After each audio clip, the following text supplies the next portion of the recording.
తమిళనాడు రాజకీయాల్లో DMK party NDA కూటమికి direct గా లేదా ఇండైరెక్ట్ గా కోఆపరేట్ చేయటం అంటే అదొక వండర్. ఎందుకంటే గత 2 దశాబ్దాలుగా భారతీయ జనతా పార్టీకి వ్యతిరేకంగా బలంగా నిలబడుతున్న పార్టీ డిఎంకే. ఏమాత్రం లొంగకుండా మోడీ వచ్చాక కూడా మోడీ అనేక సార్లు డిఎంకేని బుజ్జగించే ప్రయత్నం చేసినప్పటికీ కూడా, డిఎంకేని కాంగ్రెస్ కు దూరం చేసే ప్రయత్నం చేసినప్పటికీ కూడా, కాంగ్రెస్ తో లాయల్ గా ఫ్రెండ్షిప్ నడుపుతూ రాహుల్ గాంధీ ప్రధానమంత్రి కావాలని బలంగా కోరుకుంటూ కాంగ్రెస్ కి సపోర్ట్ గా దేశంలో నిలబడుతూ బీజేపీకి వ్యతిరేకంగా పోరాటం చేస్తున్న పార్టీ డిఎంకే పార్టీ. ఇలా అలాంటి పార్టీని కాంగ్రెస్ ఇండి కూటమి వదిలేసుకుంది. కాంగ్రెస్ వల్లే ఇదంతా జరిగింది. తమిళనాడు అసెంబ్లీ ఎన్నికల్లో ఈ డిఎంకే కూటమి ఓడిపోయింది. డిఎంకే కూటమిలో కాంగ్రెస్ కూడా ఉంది. 5 ఎమ్మెల్యే సీటు గెలిచింది. కాంగ్రెస్ 5 ఎమ్మెల్యే సీటు గెలిచింది అంటే అది కాంగ్రెస్ సొంత బలం కాదు, డిఎంకే గెలిపించింది. అయితే అప్పుడు విజయ్ తమిళనాడులో గెలిచాడు, కాకపోతే మ్యాజిక్ ఫిగర్ చేరుకోలేదు. వెంటనే విజయ్ కి మద్దతు ఇచ్చింది కాంగ్రెస్. ఈ గత 2 దశాబ్దాలుగా లాయల్ గా ఫ్రెండ్షిప్ లో ఉంటూ నమ్మకంగా ఉంటూ వస్తున్న డిఎంకే పార్టీకి, స్టాలిన్ కి ఒక్క మాట కూడా చెప్పకుండా విజయ్ ఇచ్చే 2 మంత్రి పదవుల కోసం ఆశపడి విజయ్ వైపు వెళ్ళిపోయింది అక్కడ తమిళనాడు కాంగ్రెస్ పార్టీ. దానికి సపోర్ట్ చేసింది కాంగ్రెస్ పార్టీ అధిష్టానం. వెంటనే డిఎంకే కాంగ్రెస్ తో తెగదింపులు చేసుకుంది.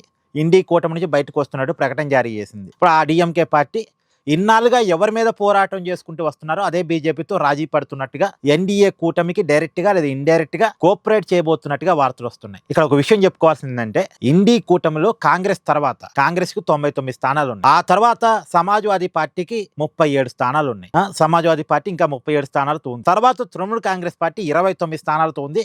కాకపోతే తృణమూల్ కాంగ్రెస్ పార్టీ గతంలాగా లేదు. ఆ పార్టీ ముక్కలైపోయింది. ఆ పార్టీ నుంచి 20 మందికి పైగా ఎంపీలు వాళ్ళు ఎన్డీఏ కూటమిలోకి వెళ్ళిపోయారు. తృణమూల్ కాంగ్రెస్ పార్టీ బెంగాల్లో ఓడిపోయిన తర్వాత ఆ పార్టీ తరపున ఉన్నటువంటి 29 మంది ఎంపీల్లో 20 మంది ఎంపీలు ఆ పార్టీని విడిచి వేరే చిన్న పార్టీలో మెర్జ్ అయి ఆ పార్టీ ద్వారా ఎన్డీఏ కూటమిలో కలిశారు. అంటే వాళ్ళు ఎన్డీఏ కూటమిలోకి వెళ్ళిపోయారు, బీజేపీ చంకని చేరిపోయారు. ఇప్పుడు తృణమూల్ కాంగ్రెస్ పార్టీ దగ్గర అఫీషియల్ గా ఉంది 8 మంది 9 మంది ఎంపీలు ఉన్నారు. ఇప్పుడు డిఎంకే దగ్గర 22 మంది ఎంపీలు ఉన్నారు. 22 మంది ఎంపీలు కనుక ఎన్డీఏకి బీజేపీకి ఇండైరెక్ట్ గాను డైరెక్ట్ గాను కోఆపరేట్ చేశారు అంటే పార్లమెంట్ లో ఏ బిల్లునైనా సరే బీజేపీ పాస్ చేసుకోగలదు. ఈ అవకాశాన్ని కాంగ్రెసే బీజేపీకి కల్పించినట్టుగా డిఎంకేని దూరం చేసుకోవడం ద్వారా డిఎంకేని బీజేపీ వైపు నెట్టింది ఒక రకం కాంగ్రెస్ అనుకోవాలి. ఇది నిజానికి తమిళనాడు రాజకీయాల్లో పెద్ద వండరు. కానీ ఇక్కడ ఒక విషయాన్ని మనం గమనించాలి. నిజానికి 2024 పార్లమెంట్ ఎన్నికల్లో తమిళనాడు రాష్ట్రం నుంచి కూడా కాంగ్రెస్ పార్టీకి 9 ఎంపీలు వచ్చాయి. ఆ 9 ఎంపీలు రావడానికి మళ్ళీ డిఎంకేనే కారణం. అప్పుడు పొత్తులో ఉన్నారు డిఎంకేనే 9 ఎంపీలు.